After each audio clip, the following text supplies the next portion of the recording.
Okay, today on Repairs 101 we've got this piece of artwork here that has an unfortunate crack in the glass. And so I'm going to remove the glass, cut a new piece because it's a custom frame and it has a unique size that you can't just buy off the shelf. Here's a handful of framing tools that we'll be using. Here's my framing supplies toolbox. It's sitting on top of this replacement piece of glass we're going to use, which is UV glass. As you can see, it's quite faded, so we're going to put on a piece of UV glass and give it that little bit of extra protection from light that is deteriorating the quality of this image. So being able to cut glass is a great skill to have.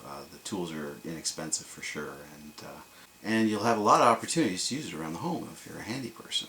You might have broken window panes in your home that you need to replace. You might have a broken mirror that needs to be replaced or reframed, or like this, a piece of broken artwork.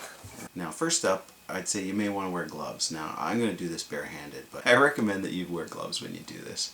And for sure, you're going to wear your safety glasses. Although there are a lot of more expensive options, the most basic tool you need to do this job, this little thing right here. Let's see if I can show you that. Here we go. As you can see, it's got a wheel in the end of it, made of high carbon steel, and that's what does all the work. And these notches right here, they're there as holds, so you can grab onto a piece of glass and break it off like that. And of course the handle is very nice, ergonomic handle, and it has a little ball on the end that's also used for tapping the glass along the scribe that you've made in order to ensure a break. So another tool you're going to need is the glass cut-running plier, also known as a glazer's plier or a glass plier. So this is the way it works, is you scribe along the top of the piece of glass, you get this underneath it, and it levers together and separates it along your scribe. The original piece of glass is considerably smaller than the replacement piece that we've bought for it, so it's going to need to be cut down. It also has all the corners nipped off of it. I'll just take a Sharpie and trace it. Now obviously this is just going to give me a rough outline for where I need to cut. Okay, so in the spirit of measuring twice and cutting once, I'm going to take a quick measurement and we'll start measuring. Take a look at this, and we'll measure this one again.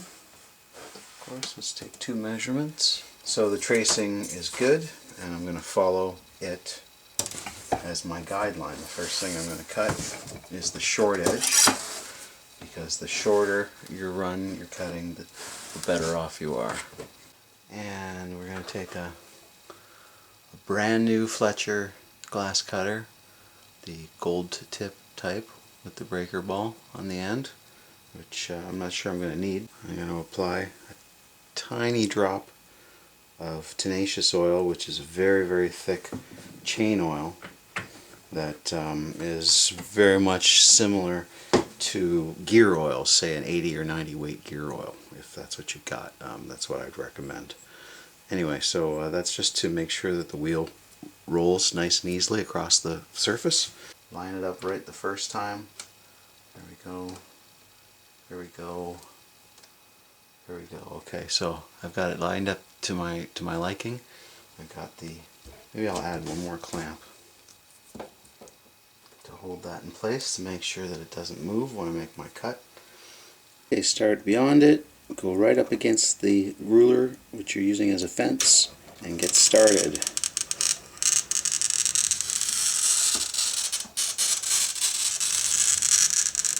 And go right to the end and over the edge. Okay, and that's all there is to it.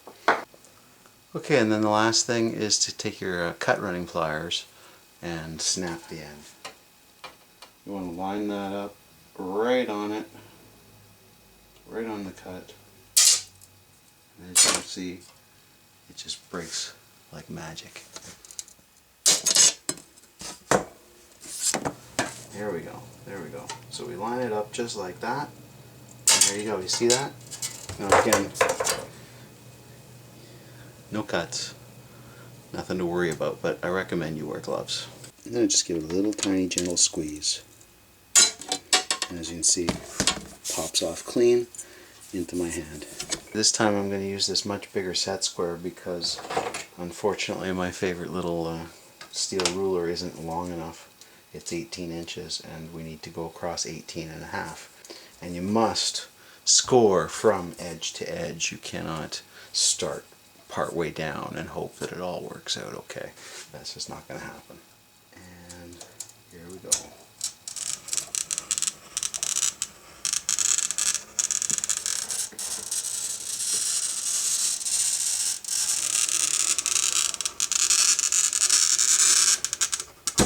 Now, if for whatever reason you can't get your hands on a pair of cut-running pliers, there's a civilized solution, and it's not using your hands or using 2 pairs of ordinary pliers, okay? Don't use your hands, even with gloves on. And really, what you really want to do is, okay, just find yourself a block of wood, something like this, and what we're going to do is we're going to rip a channel down the middle of it to accommodate the edge of the glass.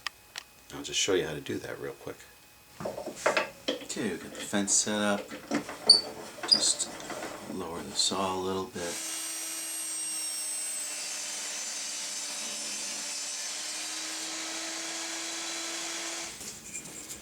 So of course the channel in my block of wood acts exactly the same way as the channels in this tool. Insert the glass and snap off in this case.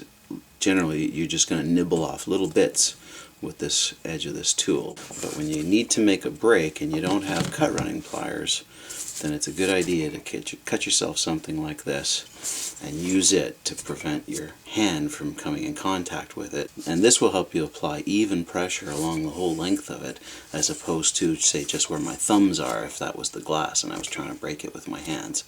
That's just a recipe for disaster, and you're going to end up getting some really severe cuts. Okay, we're going to take this piece of wood that we cut a channel into, and we're going to use it instead of my hand or a pair of pliers or something silly like that to provide nice even pressure across a much larger surface area than my fingers, my hands, another pair of pliers or something would do. Now, make sure you're wearing your safety glasses when you do this, and I would still recommend gloves to most people. Then just a little twist of the wrist, and it breaks off nice and clean, nice and safe. Go pop off like that. Okay, piece of cake, and very safe. No contact, of course, with the glass at all that I'm breaking off. Okay. Okay, so what's left are nicking off these corners. So I don't think you need a clamp for this. Just start right there and etch. And she popped right off for me.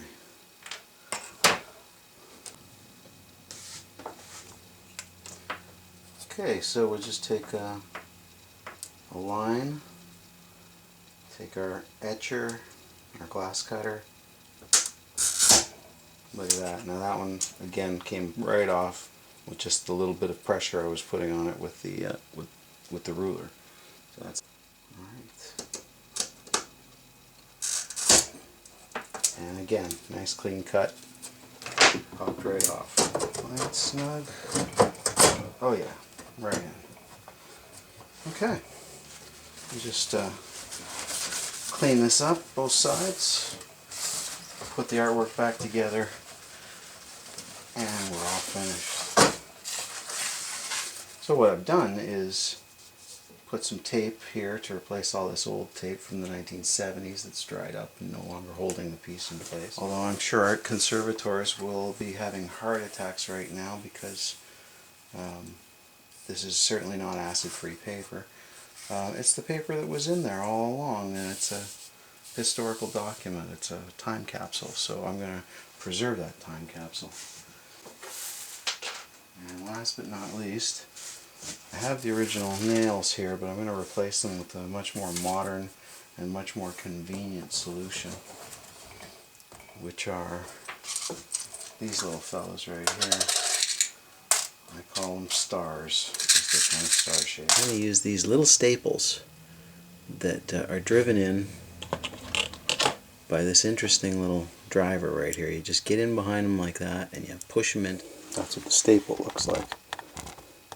As you can see, it's got raised edges for pushing on. Tool is this thing right here. It's made by the Fletcher company again, and all you do is you get one in, load one in like that.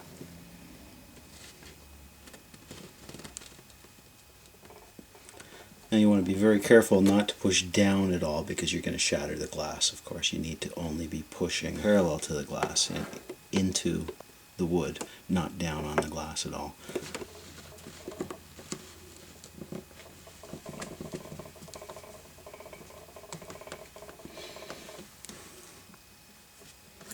I'll try and center it, and then I slide it on in like that.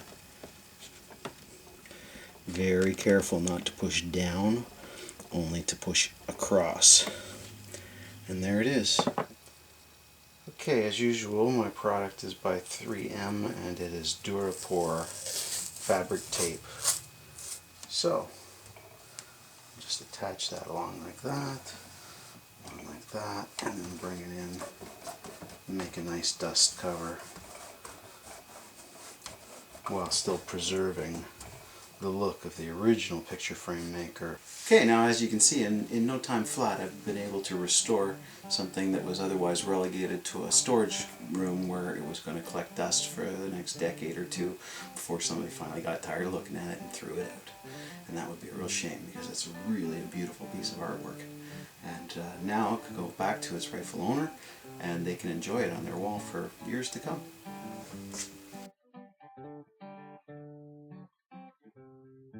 Okay, so I like to put it on a piece of cardboard, as you see, on top of my workbench.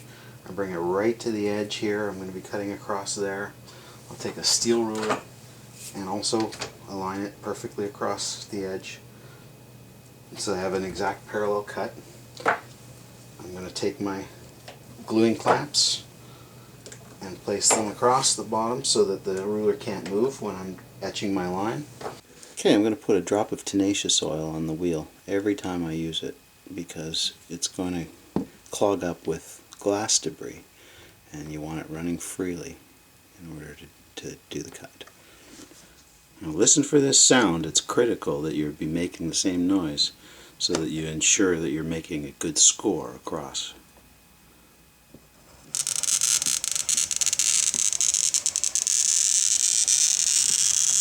Listen for that sound. You probably want to wear gloves to do this. So just line that up. There we go.